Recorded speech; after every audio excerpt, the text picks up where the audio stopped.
it shut down. Make it shut down. Make it shut down. Hello and welcome to Bigwig. Bigwig is a series that examines the life of lawyers who are not into litigation.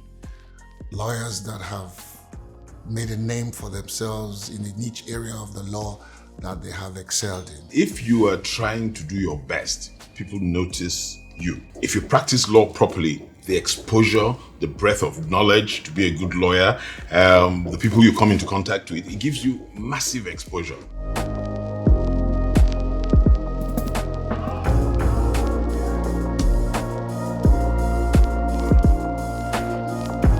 Hello and welcome to another edition of the Bigwig. Today we are privileged to be talking to an erudite lawyer recognized in the commercial law space. We are going to be talking to the Ighodalo of Banwo-and-Ighodalo partnership. Ladies and gentlemen, welcome to the Bigwig. So, Asue Ighodalo, welcome to the Bigwig. RMD, welcome to my office. Thank you. Good you're here. Good place to start would be that one of the things that I swore that I wouldn't do when I was entering law school was that, I wouldn't do litigation. I don't know what if it was fear on my part or I don't know what it was, but somehow somebody has described litigation as the mathematics of law. Did you have any of these, I actually started out life as a litigator. I wanted to be a litigator. My aspiration was to probably be a senior advocate at a very young age. And when I came back from school and I started living in Lagos, I lived with a very close friend of mine called Banwo-and-Ighodalo Co, who was also a hardened litigator. So he really encouraged me to be a litigator. So when I started working with the law firm I worked with, Chris Ogunbanjo Co, they were a commercial law firm. They didn't have a litigation department, so to speak, but there was a chief Ido there who later became a senior advocate, and myself, who then started the litigation department. So I started life as a litigator. So why did you switch? What made you switch to commercial law? Tough. I got a bit fed up and irritated with the problems of our courts. If you are a young litigator and you aspire to be really good, you truly can't have weekends because you're preparing for Monday courts. There are all these interlocutory applications on Mondays, and then you're preparing for court for the whole week. So you really don't have a life. If you really want to be good, you're always reading, you're researching. And it wasn't like now when you can Google and you get all the answers. You had to spend time in the library. So I found out that I spent all my time working, and then I'd get to court on a Monday, and for some flimsy reason, the court would adjourn. The court wouldn't sit, or the lawyer on the other side would find an excuse. And no matter how much you try to persuade the judge to continue with it, he'll say no, he'll take a date. And then he could give you a date for another 6 months. So I really didn't like it. That was one.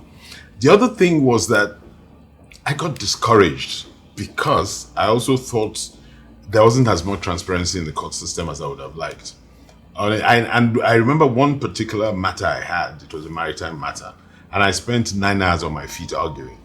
The guy on the other side stood up, responded in 5 minutes. Okay, that's his prerogative. But if you know about shipping, arrest, and all that, it's a matter that the judge should deal with immediately.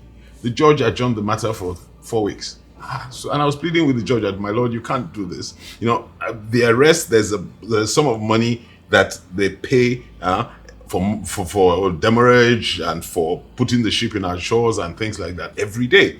And so the ship owners were actually bleeding. And I was trying to persuade, the judge just didn't listen to me.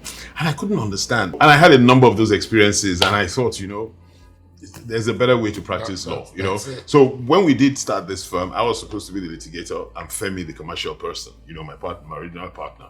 But after I had done this for about 2 years, I said, no, there must really be a way. Some people will say that it's a law degree should be like the most basic degree before you step onto other things. But you did economics before law. It's funny. I stumbled into law I'll say, when I left O levels, I was admitted for prelim law in Ife in 1975. Oh, okay. And my father had always wanted me to be a lawyer. He had said he was an accountant, and he had said if he hadn't studied accountancy, he would have studied law. And he had a lot of lawyer friends. And at that time, I really didn't want to go to Ife. I didn't want to go into university yet. We'd had a tradition in the family of you do O levels, then you come to international school Ibadan for your A levels, and you leave from home. And I wanted to do that, So I didn't go to Ife. And I never wanted to be a lawyer. I actually wanted to be an investment banker because that was the age and era in which investment banking was coming to the fore and all of that. And it seemed exciting, it seemed adventurous, it seemed the thing to do. And the ones I saw, because there were few investment or merchant banks in Nigeria at the time. Now, Nigeria Acceptances Limited, that was the oldest, IMB was just picking up and all that. And when you saw all those bankers in their braces and all that, so that was the life. That was the life for me. So I said I'd study economics and then maybe do a master's or an MBA and then be an investment banker. That was the life I plotted for myself. So once I finished A levels, I went into University of Ibadan to study economics, But I didn't know my father was watching me and he had his own plans for me. So when I was going into my I think my third year in economics, my father called me one day and said, so after this economics, what do you want to do? So I said, I've always told you I want to be a banker. So he said, you want to be a teller? You want to be counting money for people? I said, no. So I tried to explain to him. I said, no, it's not about being a teller, tally number and all that. So I said, the world has changed. There's this investment banking, merchant banking. I tried. So he nodded. He said, fine. He said, okay. Why don't you study law? You can come back and study this year and be a banker. But, it'll help you. Economics, law, you'll be a better banker. So I said, no problem. I said, will you send me abroad? If you send me abroad to study law, I'll go abroad. So he said, I'll send you abroad. So I said, okay. So he said, get into a good school abroad and I'll send you abroad. So I applied to Cambridge, LSC, and Buckingham University. And the three universities took me. But again, my friend had mentioned, Bankole, he always had this thing. He always appeared in my professional and personal life at very inflective moments. And I remember that day when I went for the interviews, I was going into the tube station somewhere in Paddington, and I ran into him. And I said, he said, what are you doing in town? So I told him, he said, so at last you're coming to study this law. He was doing his LLM in LSC at the time. So he said that, so where are you going to study? I said, I just left LSC, I interviewed and all that. So he said, Cambridge, LSC. He said, LSC. I said, Cambridge is 2 years if you have a first degree. Buckingham is 2 years. LSC is 3 years. Why should I wait? He said, no. He said, LSC is where to go. So he said, come, let me introduce you to somebody. So he took me and introduced me to it was a guy called, I think it was Lord, it was one of the foremost authorities in company law. And that was his teacher. And he took me to him. And I sat before this great guy and he just mesmerized me. And I said, okay, I'll come to LSC. So that's how I ended up in LSC. And I spent 3 wonderful years in LSC. And I didn't even, there's no race. You can study law in 2 years or in 3 years. Doesn't matter. Everybody equalizes at the end of the day. So that's how I got into law. So I then still thought, okay, but I'll still go back to this banking. So I then applied to a number of banks in my third year at the LSC. And when I came back, I told my father that, I'm going to go and do this, my banking. So he said, no problem, but go to law school first. If you study law, you should go to law school. At least complete it. Then I went to law school, and that's where it changed. I have a very good friend, a guy called Chris Ogunbanjo. His father ran Chris Ogunbanjo Co, which was the foremost corporate law firm in Nigeria at the time. So when it was time in law school for us to do law school office attachment, which is one of the programs you do in law school, I went to Tokes and I said, can I do it in your father's office? He said, he'll check. And he came back and he said, his father says it's fine. I could. So I did a 6-week office attachment there. And that's what changed my perspective. The firm was open. I was exposed. Even as a law school student, I was allowed to operate as if I was already a lawyer. And I remember there was a transaction they were involved in at that time. It was a merger transaction. It was Lever Brothers and Lipton Tea, one of the first major transactions in Nigeria. And they got me involved. And I was so excited, mergers, all the kind of things you hear and watch in films and you hear about, Mergers and acquisitions. I thought mergers and acquisition, great thing. So, and I was right in the middle of it. And more than anything, they exposed me to chairman of Lever Brothers, chairman, I just thought this is the life. Why do I want to be a banker when I can be a corporate lawyer and get exposed this way? So that was how I got into law. And so when I left law school, they themselves at least must have found me a bit useful. So they then said, when you finish, come and work with us. So that's how my life as a lawyer started. My father was so happy. But he also was also slightly disappointed because he had wanted me to go to an out-and-out litigation firm. So that was his own perception and concept of a lawyer, that somebody that would go to court to see your bib in your wig account. So when I then started the litigation in that law, he was so excited. I was so disappointed when I told him, Daddy, I'm not going to court again. I didn't know anything. But he was, at least we met each other halfway. That being a corporate lawyer, I think he was proud. So I think that's the thing. That perception is still very strong amongst lawyers. That you have to be an out and out litigator, have your bib and gown, and that's what really qualifies you as a lawyer. I mean, I get that all the time. I remember speaking at an MBA conference on intellectual property law, and somebody looked at me and said, "Oh, so you're a lawyer?" I said, "Yes, I act every day." Are you a lawyer? I'm that, now that you've founded, Ighodalo, Banwo-and-Ighodalo, yes. Do you find young lawyers who are like you when they come here, do they struggle with litigation, or you have a system where you put them through easily? Okay, litigation is a calling, in a way. It's a calling. I like that. But in our office here, we have about 4 different departments, legal departments. We have litigation, we have oil and gas, we have capital markets, securities and finance, we have IP, intellectual property, creatives, we have tech, So when young lawyers come in, and we prefer to take our lawyers straight from school, so that we imbibe them with our culture, they have our DNA. We seldom do cross engagement, except we have a gap that we need to fill.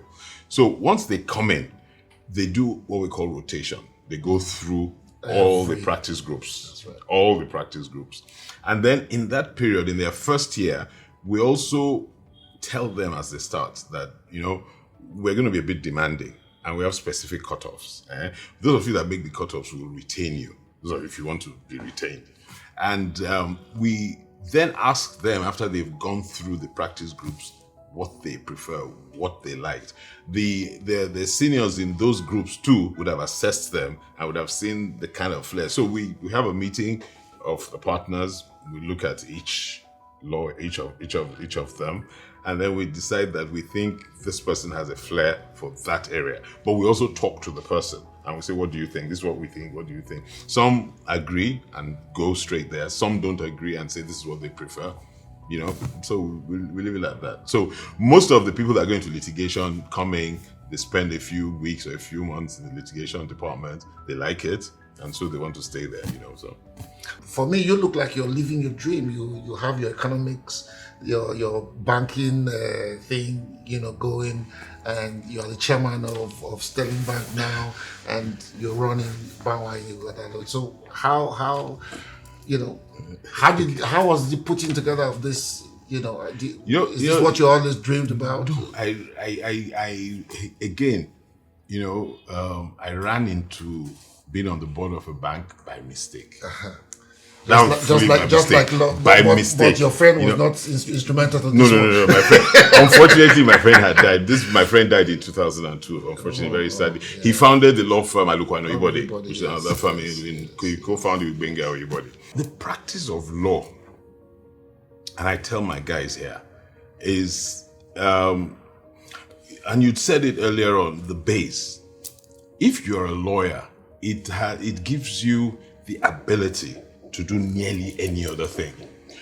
If you practice law properly, the exposure, the breadth of knowledge to be a good lawyer, the people you come into contact with, it gives you massive exposure.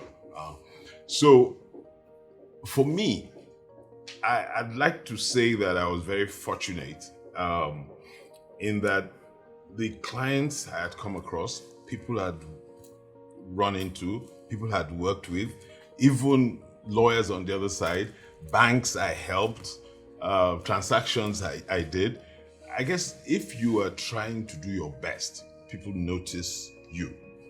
If also you try to work with a high dose of integrity, and it's not easy. Nobody is a saint, but it's not easy. One of the things we say and insist on here is that we must run a firm and have a practice that is infused with great integrity. We try to do everything above board. We try to stay on the straight and narrow, and we don't in any way compromise that. So I tell guys, if you're sweeping, sweep well. If you're a gate man, be a gate man well. If you're a president, be president well. Who was that minister that used to say that some years ago? Jerry Ghana, yes, Yes, So, yes. and it's true. So people notice you. So I have been very fortunate to be invited to join very, very strong boards of big multinationals, small companies, NGOs, I've never ever lobbied, asked by way of investment. People just came to me and said, oh, we interacted with you. There's a position on our board. There's a gap that needs to be filled. We think you can fill it. So that's how I became a member of the board of Sterling Bank. I was approached and they said that they'd like me to join the board, that there was a gap on the board they thought I could fill. And that's how at the time, I wasn't an investor in the bank. I became an investor in the bank after I joined the board. So it's not that I planned it. So that's the answer to your question. I didn't plan it. If you could start all over again, what would you do differently? As a lawyer? As Asue Ighodalo? That is what would I do differently? I probably would have gone to study law straight from school. My economics foundation has been great for me as a corporate lawyer. Has been really great. But I probably would have studied law first and then done a commercial postgraduate degree and then practiced law. You said earlier that you wanted to be an investment banker. A sign at the very I wanted to be a litigator, So if the environment permitted, yes, I would have been a litigator. I think there's scope for brilliant litigators. When I first started practice, I used to be enamored by. I used to watch Harry Lardner, Chioke Ajayi, Chief Efari Williams. Their ability to think on their feet. The way they analyzed and argued, So I really looked forward, and when I was young, there was this legal series, Perry Mason. That was one of my favorite TV shows, Perry Mason, and I loved it. And so at the back of my mind, I used to see lawyers like Perry Mason, and things like that. But it doesn't work in real life like that. But it doesn't work in real life. But in all honesty, I thought, and even my friend that passed away, Bankole Aluko, was a great litigator. I learned a lot from him as a litigator, He became a senior advocate at a very young age, and unfortunately he passed on. But honestly, so if you're asking if I would have stayed as a litigator, yes, if the enabling environment was different, I probably would have been a litigator. But I'm a restless spirit. So I would have then tried to do other things along the way too with being a litigator. With the way they do, how you become a senior advocate, you have to, it is skewed towards being out and out. A litigator, It's really for litigators, and then now they've made provision for academics, and all of that. But So are they going to make provision for corporate lawyers? There are a few corporate lawyers who have voiced it, but for me, it doesn't really matter. For me, the important thing is for people to know your capacity and your ability. Whether you have a title behind it or not is immaterial. That's my view. And so I'm not one of those that advocate that corporate lawyers or solicitors should then also now start having access to senior, because the title is Senior Advocate of Nigeria. Yeah. It's an advocacy title. Come to think that's what it is, Yeah, so I don't see any reason why, if you don't go that route, you then want to take that benefit. For me, and it's not a problem. But, amongst senior advocates, we know the senior advocates that we believe are the stronger senior advocates, let me use that word. And among corporate lawyers, we know the corporate lawyers that are the stronger corporate lawyers. And it's the same thing. I believe that the corporate lawyers that are good corporate lawyers are as well respected as senior advocates, yes. Without having title behind their names. So for me, it's not a pro. It doesn't matter much to me. If I want to be a senior advocate, my my route will be I'll go back to litigation. I'll start again from scratch. And I know that it will probably take me a 3-4 year period, but I don't have that time now. I'm into too many things. I'm involved in my corporate work. I'm involved in my other work outside corporate work. So I really have to give up everything to go back to, because I cannot aspire to be a senior advocate without being one of the best advocates in the country. That's me. So I wouldn't. So that's that's how it should be for everybody. I like what I saw in your work when I came in. That work so hard that you don't need to be introduced. That spoke to me. So well, that's you. See, from my door, from the gate downstairs, everybody had told me, they've been telling me RMDs in our office. I just speaks to you as well. Yeah, but because again, because you put in the work. Yeah, I go back and I tell people, for instance, in my office I was at an MBA SBL conference, and myself, everybody, my Bello Sage, to talk about our lives, our firms, how we grew the firms and all that. And I tell people, I said there was a time I was working 19 hours a day. Wow. True. And my wife would bring my change of clothes. Sometimes I won't go home for 2-3 days. I'll shower in the office and I'll continue. Now, I know it's difficult for people to contemplate that and to think they want to live a life like that, And my daughter even actually told me, Daddy, I don't want to live that kind of life. But that's what I wanted. I wanted to be a good lawyer. I wanted to be successful. And more importantly, I also wanted to build a firm that will outlive me and will sustain. That other people will be better than me in the firm and take to greater heights. So to do that, you needed to work so hard that it'll hurt. And you needed to be clear that you are not going to be greedy. You couldn't afford to do that and be greedy. So, yes, we'll put in the hours. And to be good at anything, you need to put in, I'm sure you've put in more than 10,000 hours acting. And to be a great actor as you are, there's the 10,000 hour rule. To be great, you need to have done. There are days when we do 18 hours. There are days when we do 24 hours into the next day. The years. And let me tell you something. There's no truly successful man or woman person. There's no truly successful person that hasn't put in the hours. None. It's not possible. People, and I were talking about hammer earlier on, people think that, you can just jump into something. You can't just jump into anything. And I keep telling people, you have to keep on practicing and practice. You look at tennis stars, football sports stars. I can imagine the amount of hours you've put into this thing, from when you were in school till today, and people will say, oh, RMD, okay. They think it's just, you just stumbled into becoming a star. It doesn't. And I tell people, you want to be a great lawyer, you have to put in the hours. Particularly in your younger days as a lawyer. When you start your first 5, 6, 7 years as a lawyer, you really will work until it hurts. It's as simple as that. And then it pays. You may not see a lot of reward at the very beginning, the first few years, but my God, if you've worked hard and you've worked well, you've worked with integrity and you build trust and relationships, there's no way.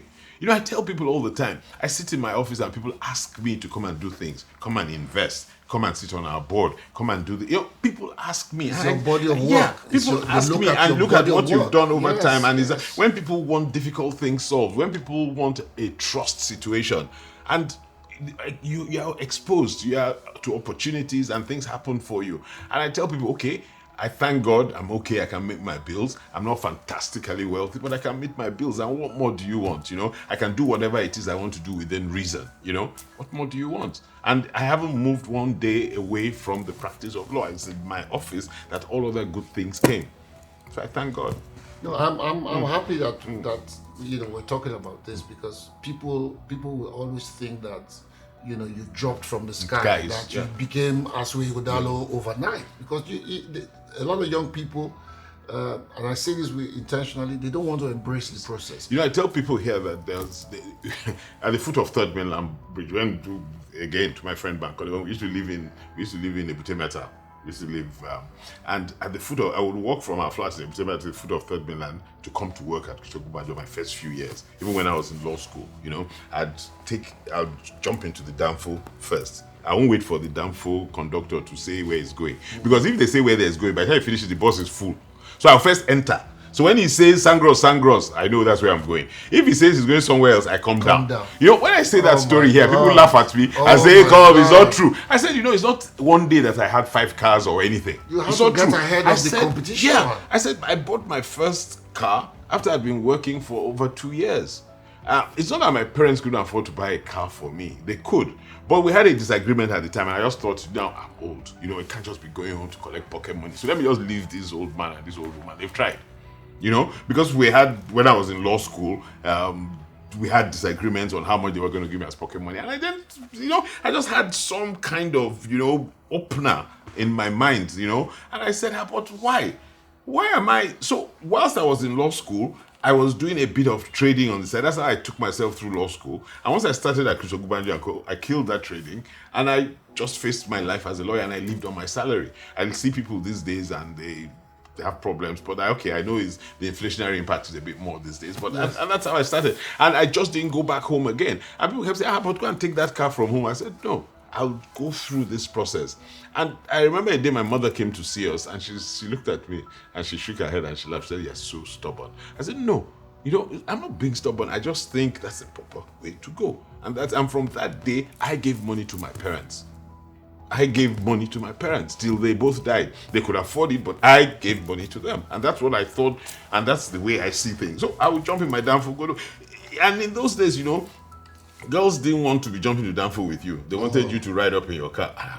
So if I had a girlfriend who couldn't jump into danfo with me or come and visit me without being in taxi, tough, and it was so abusive. But the really good girls came. Absolutely, because they can see, or they could see. The well brought up and the really good girls came. They will come from Ikoya and come and greet me in the Utemeta, and I will take them back home in a taxi. Life has changed. Anyway. I know, and I'm happy it has, because good work, it runs through in every profession. In everything. You sow solidly. You do the work. When people start to look at the body of your work, they will come to you. They will ask you to be in boards. They will ask you for everything that is good. Like there's a book that I think was Sefi Ata that wrote it. That she titled it "All Good Things Will Come." Yeah. Yes, all good things come. Yeah. Yes. Although when you say that to younger people, they don't tell you that it's the losing dog that waits for the bone. No. When I say the patient dog is not. That's all lazy philosophy. I said, there's but you. It wasn't the first day that you appeared that you became the star that you are. And so I keep telling people, I said, just be patient, stay focused, keep working hard, believe in yourself, be confident, pray, and just go on. But people think that I'm telling old folks tales. You know how it is when you think you have worked so hard. When I was talking to George, he told me, he said he'd been working now for 44 years. Mm-hmm. And there I was, and I always say, I've been working 37 years post-youth service. And then and you think you worked. I've been working now 36 years, See? After my second degree. So it's, and I've been working every day. Every day. I've been working every day. People keep on still ask me that, but what's pushing you here? Sometimes I'm the first here and I'm the last to leave. Every day. Even now that we're doing hybrid kind of work, and we're doing some roster because of the COVID protocols, we were about to kind of resume, then there was this spike of the third wave, so we thought, okay, we'll keep it. But I have not stopped coming to work one day. The only time I didn't physically come into this building was when we had the full lockdown. Once the lockdown was lifted in any way, every day, I even must wake up in the morning, get dressed, and come to work and sit behind my desk. I mean, it's a ritual. If I don't do it, I'll fall sick. It's as simple as that. So I know no other way. I know no other life. I was going to ask that with tech and the unbundling of most of the sectors in Nigeria, do you think that just like the UK system, solicitors should be separated from barristers? Should we adopt the UK system? No, I don't think so. Maybe I'm biased because this is a system I know is possible, but I don't think so. I think, and I tell young lawyers, you should know a bit about everything. You should be able to stand your own in court. There are many lawyers that don't want to go. They have this morbid fear of appearing in court or of appearing publicly. And I don't agree with it. I think you should know, at the basics, you know how to prepare court papers, you should know how to file court papers, you know how to argue in court at basic level. You may not become a whiz, but you should know. You should know how to draft things. You should know how to draft agreements. You should know how to draft contracts. You should know, just the basic areas of legal practice. You should know a bit about everything. Then you can specialize or choose to specialize in one area or in two areas as you please. But you should know a bit about everything. So I think the fusing of a profession, I don't mind it. I like it. You can't. There's some of my colleagues who are great commercial lawyers and who are senior advocates of Nigeria too. They've combined it. I didn't think I wanted to do that, but if I wanted to, I could have. There's Elias, there's Banwo Elias, for instance, there's Tunde Ajibade, and there are a number of others like that who have combined, and it can be well combined. So I don't see it as a problem. I actually like it. I think it's dignifying. I think it confers more advantages. Most advantages, I prefer it. Well, I don't like the bifurcation of the UK practice. I don't like it at all. I think you should be able to practice as you wish, and you could switch, And a few years ago, funnily enough, there's a justice of Supreme Court that's my very good friend, and she was telling me that that's why I think you should come back into litigation. And I actually thought about it for a second. And it came. What just stopped me was I had to balance my life today. If you're going to be an out and out litigator, you're not going to have much time for the corporate side of life. So at that time I was on about 8 boards. Whoa. I was chairman of 4 of the boards. That I had to give all of that up, or a chunk of that, to be able to come back to be a successful litigator. Because litigation is body and soul. It's truly body and soul. It's a calling. It's a calling. It's truly body and soul. And so I wouldn't have been able to have the life I'd already gotten accustomed to.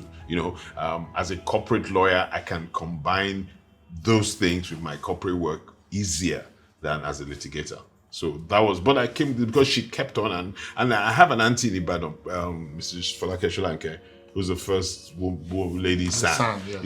Even up until I was with her in Ibadan about 3 weeks ago, because I went to speak to the NBA Ibadan. And she was still telling me there that, my son, I keep saying, you really must take silk. And I said, Auntie, I'm not in that line. And, she said, but it's not going to take you much. You have the ability. You can switch within a year and a half. I said, no, Auntie, I'm true to myself.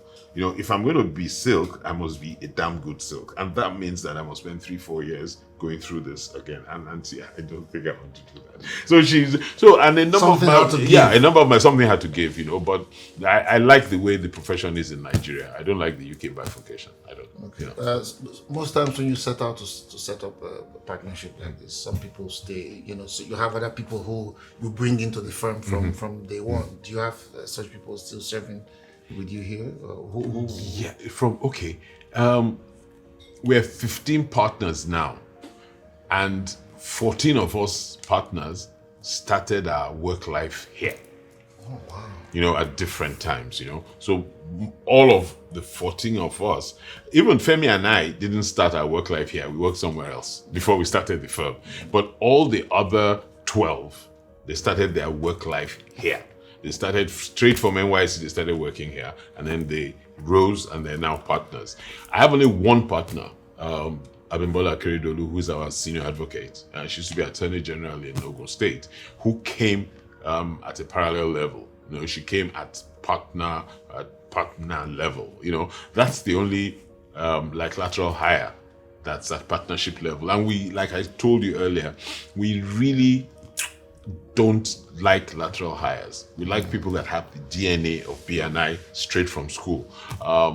So most of them at different times. Our managing partner today is Kenneth Etim, who was our third partner. After Femi and I became the third, but he joined us in 1991, I think November 1993. November 1993, around then. That's when he joined us, and then he became a partner in 2002. And so when I stepped down as managing partner, I handed over managing partnership to him. But our oldest staff is a guy called Ferdinand. Ferdinand joined about a month after we started the practice in 1990. We started on the 1st of February 1990. Ferdinand must have joined us in March. Ferdinand joined us as a cleaner. He was our cleaner. Those are the stories I like. Yeah. But Ferdinand is now an admin. He's one of our senior admin guys, so he's taking himself through school and all that. And sometimes in the morning, I see Ferdinand driving in his car and he waves at me, okay, Ogaha now, you know.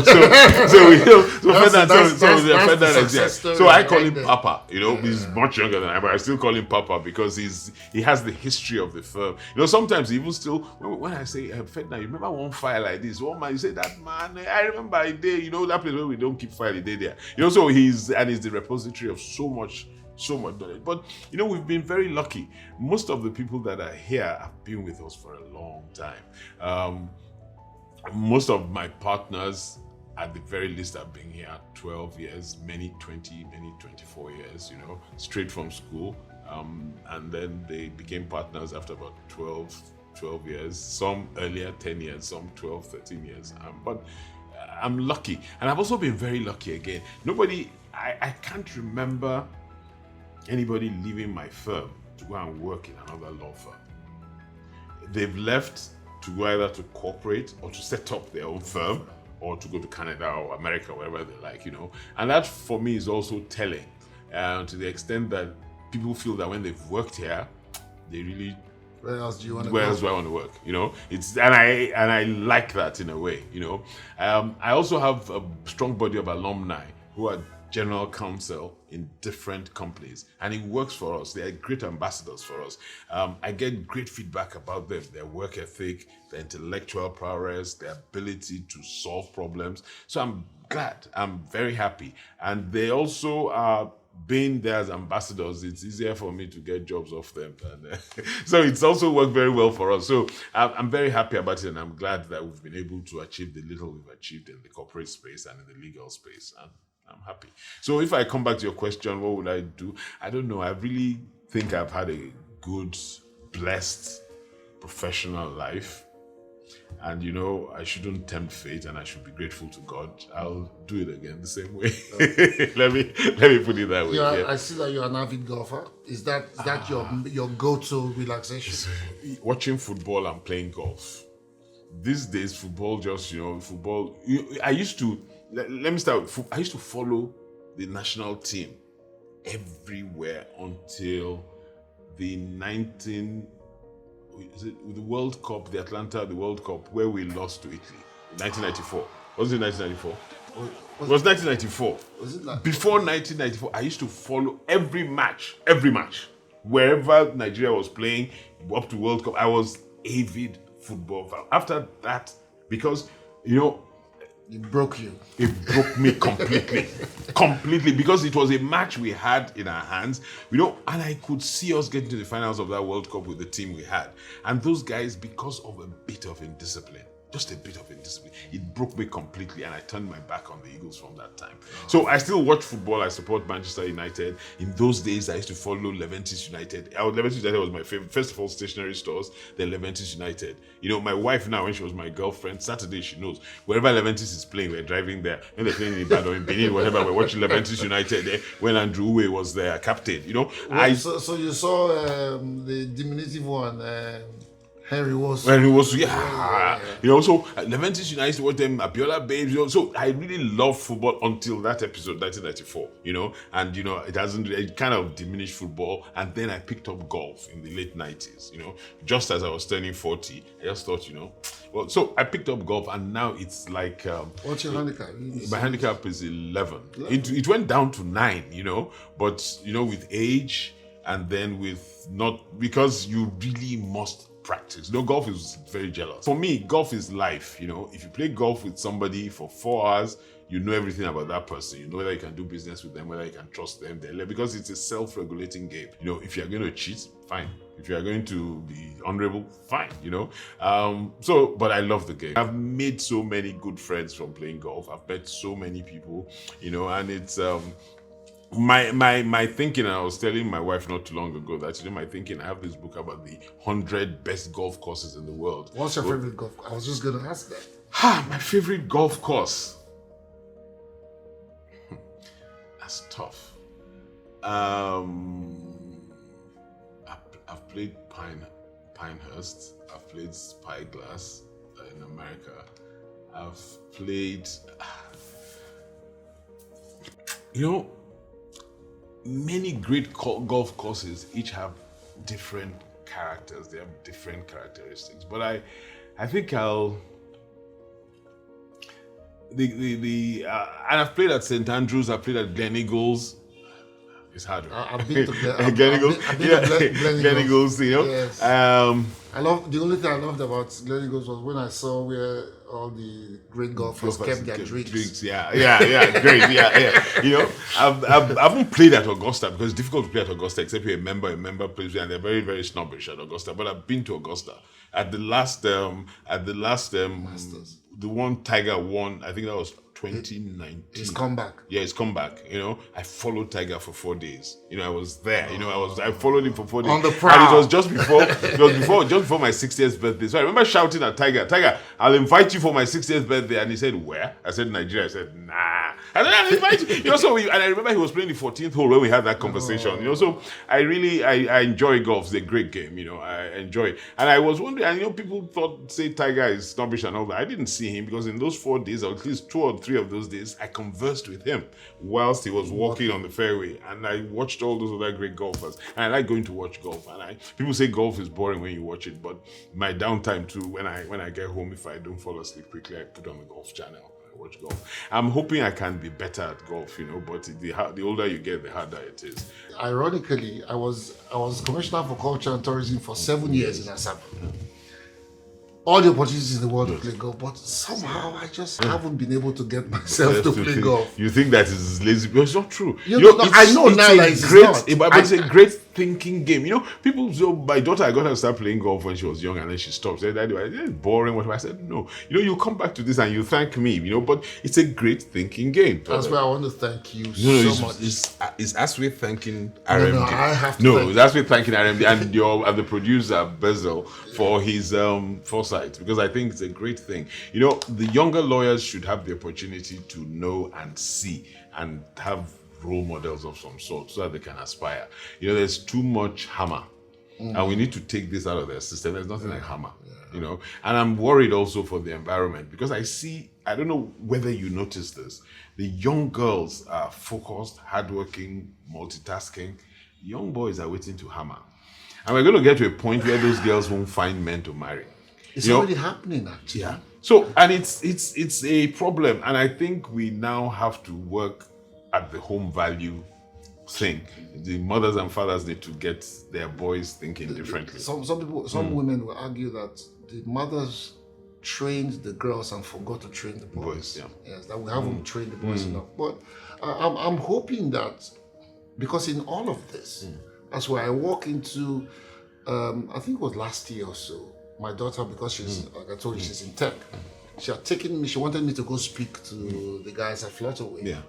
So I walked into Flutterwave to speak to them, and I saw young boys and girls, you know, Jeans, almost 100, you know, just expressing themselves. I'm having goosebumps as I speak. My heart just leapt with joy, and I kept saying to them that I see a new tribe that, in spite of all the ones that want to hammer, I see a new tribe of young Nigerian men who are going to lead the charge, the next phase, and that hopefully they will be able to bring a lot more. Well, you know what we must do?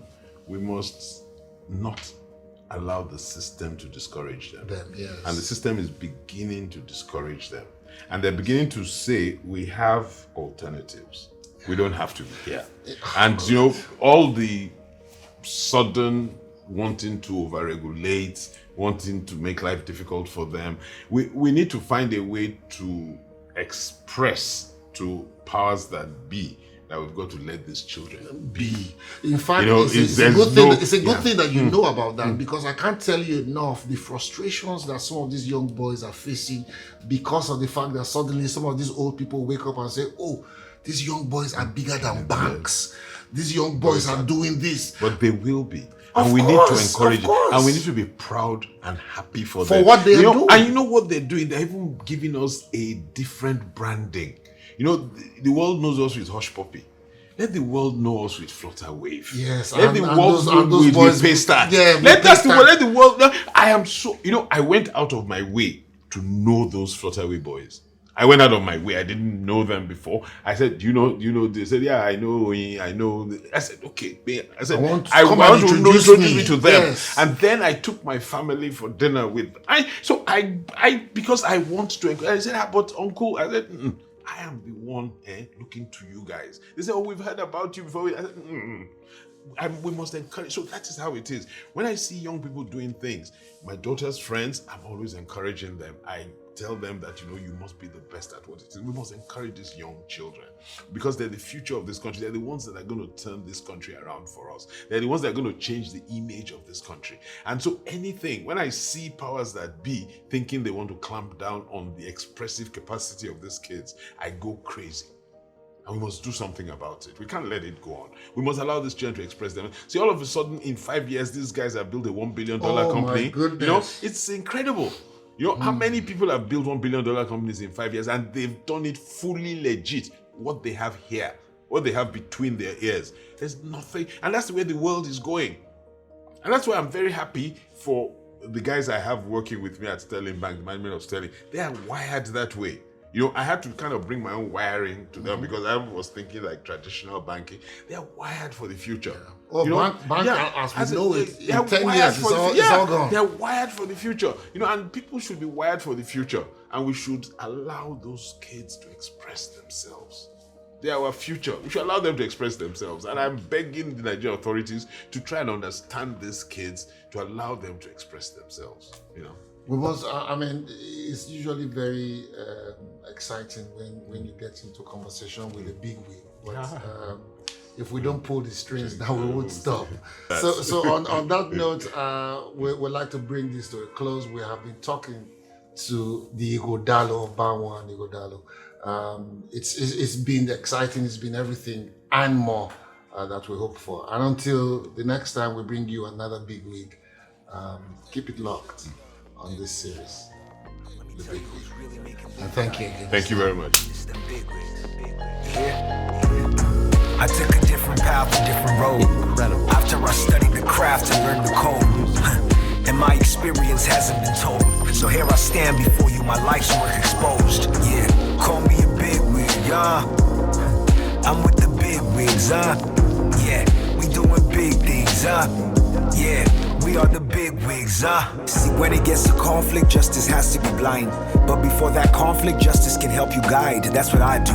I take dreams and give them flight. I'm a bigwig. I shape industry with my mind.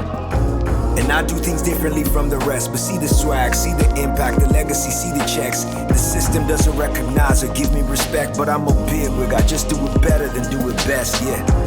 And all over the nation, you can see the impact that we create and incubate in innovation. Bigwigs, I don't spend time in litigation, no. See, I build a structure for situations, bigwig. Watch what I do and how I do it. See, I can work in any industry and have influence. Lady Justice right by my side, I am her steward.